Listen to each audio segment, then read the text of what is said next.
Vous écoutez La Voix de l'Espérance, une émission qui vous apporte paix, joie, confiance et espérance.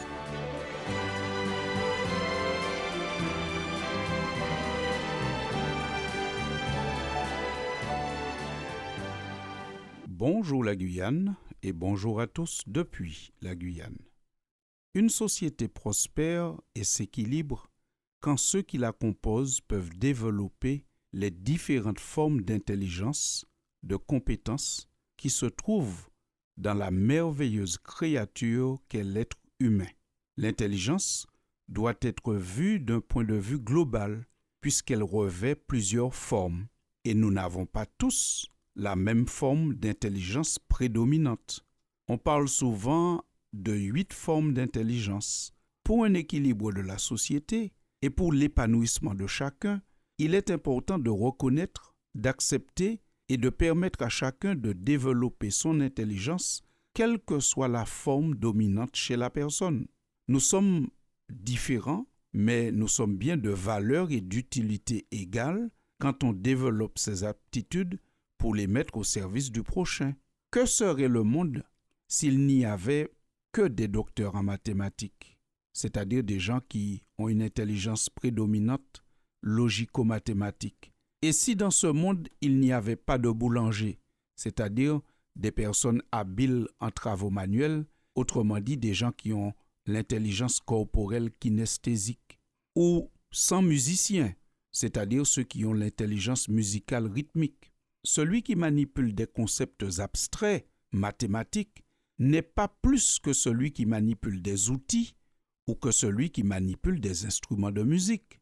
Ce qui importe, c'est que chacun recherche l'excellence dans son domaine. Dieu fait bien comprendre cela à Moïse et à nous aussi, lorsqu'il s'agit de construire un sanctuaire, c'est-à-dire un lieu de culte que Moïse devra établir au milieu du peuple d'Israël. Dieu dit à Moïse: « J'ai mis de l'intelligence dans l'esprit de tous ceux qui sont habiles pour qu'ils fassent tout ce que je t'ai ordonné. » Exode 31, verset 6. On voit bien ici que Dieu donne une tâche à Moïse. Il reçoit la vision. Il est celui qui va commander l'ouvrage, mais il n'est pas celui qui va réaliser l'ouvrage. Dieu lui dit encore: « Sache que j'ai choisi Beth-Salel. Je l'ai rempli de l'Esprit de Dieu, de l'esprit de sagesse, d'intelligence et de savoir pour toutes sortes d'ouvrages. Je l'ai rendu capable de faire des inventions, de travailler l'or, l'argent et les reins. » Fin de citation. Texte à retrouver dans le chapitre 31 du livre de l'Exode. Ainsi, nous voyons que Dieu, dès le départ, fait en sorte que pour la réalisation du sanctuaire, qu'il y ait différentes formes d'intelligence qui interviennent. Et c'est ainsi que nous lisons encore dans la Bible, cette fois-ci dans le livre des Proverbes au chapitre 2 et au verset 6, ce qui suit. « Car l'Éternel donne la sagesse, de sa bouche sortent la connaissance et l'intelligence. » Fin de citation. En plus d'aider les hommes à maîtriser les sciences, l'art ou l'artisanat, Dieu donne l'intelligence spirituelle qui est indispensable pour préparer demain, après-demain et même après-après-demain, c'est-à-dire l'éternité. Vous comprenez ici que nous introduisons une 9e forme d'intelligence, qui est l'intelligence spirituelle, celle qui permet de discerner le bien du mal et pousse à s'en éloigner. C'est ainsi que l'apôtre Paul disait à ses lecteurs qui se trouvaient dans la ville de Rome: « Ne vous conformez pas au siècle présent, mais soyez transformés par le renouvellement de l'intelligence, afin que vous discerniez quelle est la volonté de Dieu, ce qui est bon, agréable et parfait. » Citation tirée de la lettre de Paul aux Romains, chapitre 12, verset 2. L'intelligence spirituelle est clairement et simplement définie par la Bible, notamment dans le livre de Job au chapitre 28 et au verset 28, quand il nous est dit: « Voici, la crainte du Seigneur, c'est la sagesse. S'éloigner du mal, c'est l'intelligence. » Je répète, s'éloigner du mal, c'est l'intelligence. Telle est la définition biblique de l'intelligence spirituelle. Elle est la capacité, donc l'intelligence spirituelle, à discerner le bien du mal et à aimer le bien plutôt que le mal. A contrario, le manque d'intelligence spirituelle pousse l'homme à s'éloigner de Dieu plutôt que de s'éloigner du mal. Nous lisons ceci dans le livre du prophète Osée, au chapitre 7, versets 10 et 11. L'orgueil d'Israël témoigne contre lui. Ils ne reviennent pas au Seigneur, leur Dieu, et malgré tout cela, ils ne le cherchent pas. Éphraïm, autre nom pour Israël, est devenu comme une colombe naïve, sans intelligence. Ils ont fait appel à l'Égypte, ils sont allés en Assyrie. L'intelligence spirituelle, quand on en manque, on s'éloigne de Dieu. Et la Bible nous fait savoir que le Maître Jésus est justement venu sur la terre pour donner toujours plus de cette intelligence à qui en demande et à qui s'en sert. L'apôtre Jean nous dit dans sa première lettre au chapitre 5, « Nous savons aussi que le Fils de Dieu est venu et qu'il nous a donné l'intelligence pour connaître le véritable.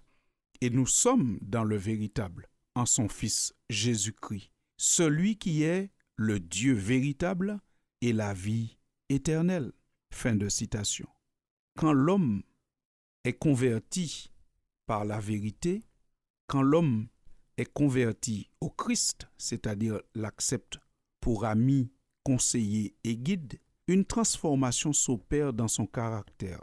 Son intelligence se développe lorsqu'il obéit à Dieu. L'esprit et la volonté du Seigneur lui appartiennent et en regardant constamment à Dieu pour lui demander conseil, il acquiert une compréhension plus profonde. Il a aussi un développement général de l'intelligence lorsque cette faculté est placée sans réserve sous la direction de l'Esprit de Dieu. Ce constat que nous venons de faire nous invite à croire qu'il est possible pour chacun de développer son intelligence. Développer son intelligence ne veut pas dire que tous les enfants deviendront docteurs en mathématiques. Il faut accepter que Dieu, dans sa sagesse, a placé en l'homme différentes formes d'intelligence pour l'équilibre et l'épanouissement de la société. Développer son intelligence est possible. Pour cela, il faut d'abord s'accepter avec sa forme d'intelligence prédominante. Ensuite, il faut lire, parce que la lecture est un formidable moyen de toujours développer ses capacités intellectuelles. En plus, aujourd'hui, il y a cet outil qu'on appelle les tutos vidéo qu'on peut regarder pour apprendre de nouvelles choses. Lire, se former, s'informer permet de développer son intelligence. Il ne faut pas avoir peur de se lancer dans de nouveaux apprentissages. On peut encore apprendre. Même encore à l'âge adulte, on peut toujours apprendre de nouvelles choses. Une autre manière de développer son intelligence, c'est le fait d'enseigner aux autres ce que vous savez déjà. Et enfin, comme nous l'avons vu, laissez Dieu entrer dans votre vie pour mieux développer votre intelligence.